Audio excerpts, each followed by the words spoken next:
આકાશવાણી અમદાવાદ વડોદરા પ્રાદેશિક સમાચાર જયેશ પટેલ વાંચે છે. સૌપ્રથમ મુખ્ય સમાચાર.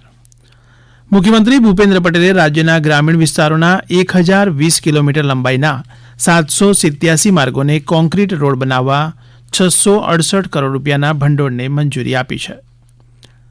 ઉપરાષ્ટ્રપતિ જગદીપ ધનખડે દીવમાં વિવિધ યોજનાઓનું ઉદ્ઘાટન અને લોકાર્પણ કર્યું. કેન્દ્રીય રમતગમત મંત્રી મનસુખ માંડવિયાએ ડાંગના સાપુતારામાં રમતગમત સંકુલની મુલાકાત લઈ વિદ્યાર્થીઓ સાથે સંવાદ કર્યો. મિની તરણેતર તરીકે પ્રસિદ્ધ યક્ષ બોતેરા લોકમેળાનો કચ્છમાં આજથી પ્રારંભ. અને દક્ષિણ ગુજરાત સહિત રાજ્યના કેટલાક ભાગોમાં હળવાથી મધ્યમ વરસાદની આગાહી. સમાચાર વિગતવાર.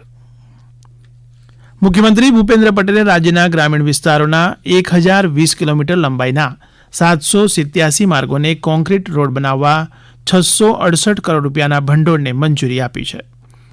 રાજ્યના ગ્રામીણ વિસ્તારોમાં માર્ગો પર પાણી ભરાવાની તેમજ રસ્તા ધોવાઈ જવાની સમસ્યાના કાયમી ઉકેલ માટે ગામ તળની લંબાઈમાં 5.50 મીટર કે ઉપલબ્ધ પહોળાઈમાં કોન્ક્રીટ રોડ બનાવવા માટે કુલ 668.30 કરોડ રૂપિયાની ફાળવણીની મંજૂરી આપી છે. જ્યાં કોન્ક્રીટ રોડ બનાવવો શક્ય નહીં હોય ત્યાં પેવર બ્લોકની કામગીરી કરવામાં આવશે. ગ્રામીણ વિસ્તારોને સુવિધાયુક્ત, ટકાઉ અને બારમાસી માર્ગો પૂરા પાડવાના હેતુથી રાજ્ય સરકારે આ નિર્ણય લીધો છે. ઉપરાષ્ટ્રપતિ જગદીપ ધનખડ 2 દિવસના દીવ પ્રવાસે હતા. દરમિયાન તેમણે વિવિધ યોજનાઓના ઉદ્ઘાટન અને લોકાર્પણ કર્યા હતા. આ વિશે વધુ માહિતી આપી રહ્યા છે દીવના અમારા પ્રતિનિધિ ભારતી રાવલ.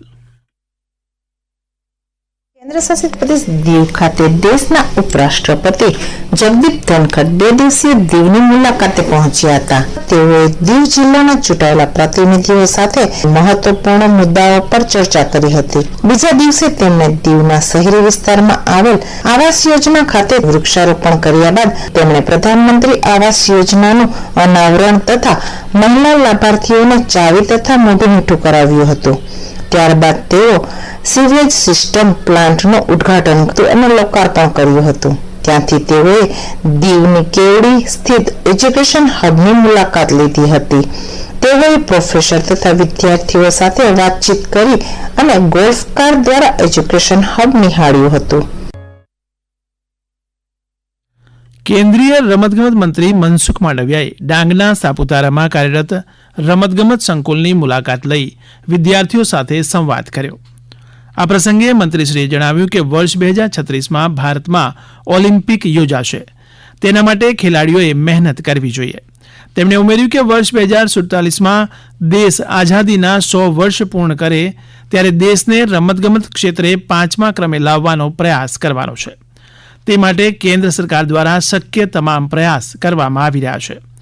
કાર્યક્રમ દરમિયાન મંત્રીશ્રીએ રાષ્ટ્રીય અને આંતરરાષ્ટ્રીય કક્ષાની રમતોમાં શ્રેષ્ઠ દેખાવ કરનાર ખેલાડીઓને સન્માનિત કર્યા હતા.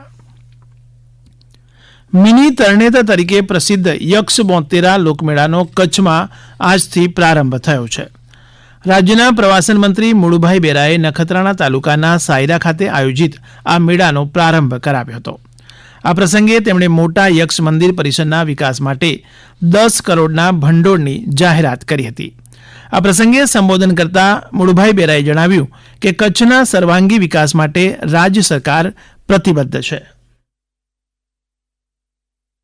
કચ્છનો સૌથી મોટો મેળો, આ મેળાની મોજ માણવા માટે 4 થી 5 લાખ લોકો 4 દિવસમાં અહીં આવતા હોય છે. મેળાથી લોકોને આપણી જે સંસ્કૃતિ છે એને તો ટકાવી રાખવાનું કામ થાય છે, પણ સ્થાનિક લોકોને રોજગારી પણ મળે છે. અહીંયા ખૂબ અલગ અલગ જે વ્યવસાય કરનારા નાનાથી માંડી અને મોટા ભરત ગૂંથણ હોય કે અન્ય ચીજ વસ્તુઓ છે એનું અહીંયા વેચાણ પણ થતું હોય, લોકો અહીંયા આવતા હોય છે, ત્યાં રોજગારી મળે એ પ્રકારનો આ ધાર્મિક મેળો છે.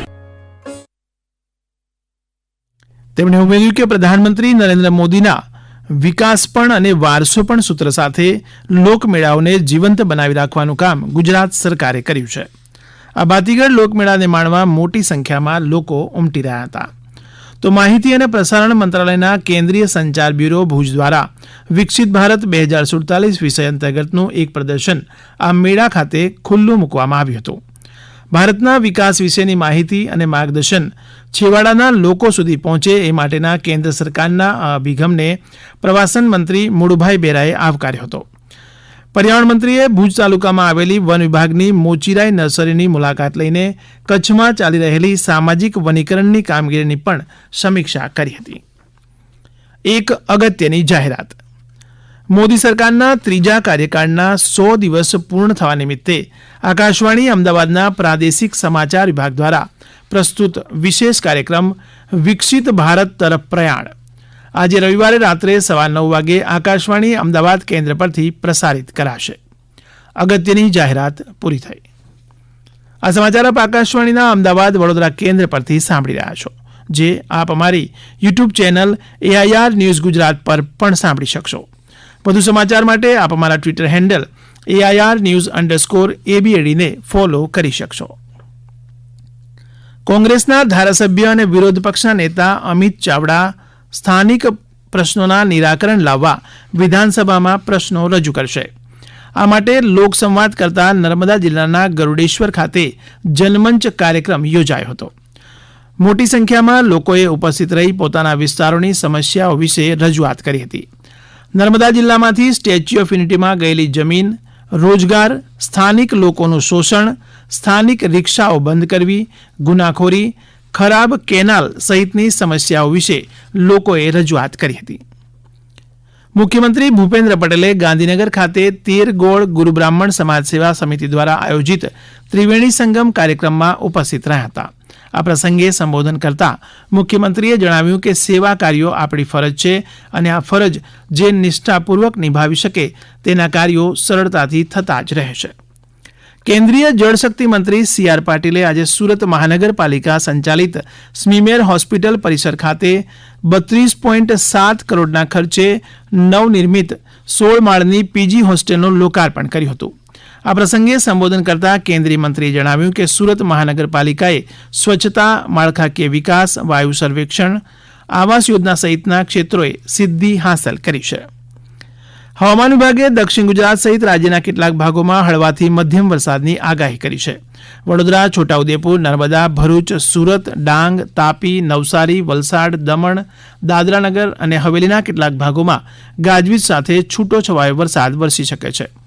ઉત્તર ગુજરાતની વાત કરીએ તો અરવલ્લી, ખેડા, આણંદ, પંચમહાલ, દાહોદ અને મહીસાગરના અંતરિયાળ ભાગોમાં છૂટો છવાયો વરસાદ વરસી શકે છે.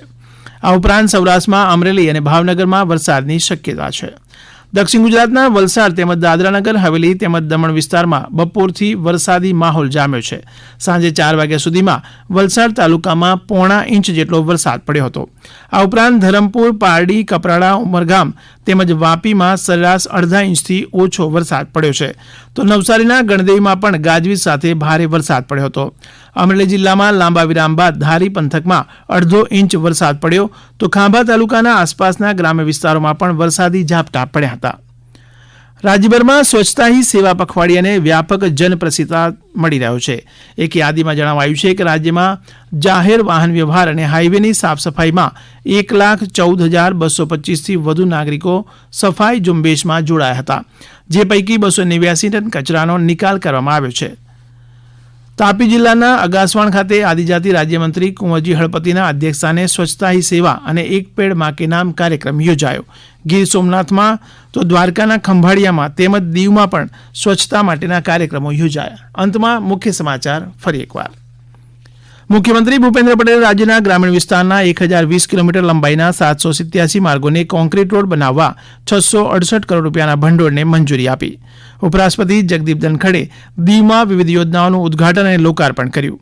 કેન્દ્રીય રમતગમત મંત્રી મનસુખ માંડવિયાએ ડાંગના સાપુતારામાં રમતગમત સંકુલની મુલાકાત લઈ વિદ્યાર્થીઓ સાથે સંવાદ કર્યો. મિની તરણેતર તરીકે પ્રસિદ્ધ યક્ષ બોતેરા લોકમેળાનો કચ્છમાં આજથી પ્રારંભ થયો અને દક્ષિણ ગુજરાત સહિત રાજ્યના કેટલાક ભાગોમાં હળવાથી મધ્યમ વરસાદની આગાહી. આકાશવાણીના અમદાવાદ વડોદરા કેન્દ્ર પરથી પ્રાદેશિક સમાચાર પૂરા થયા.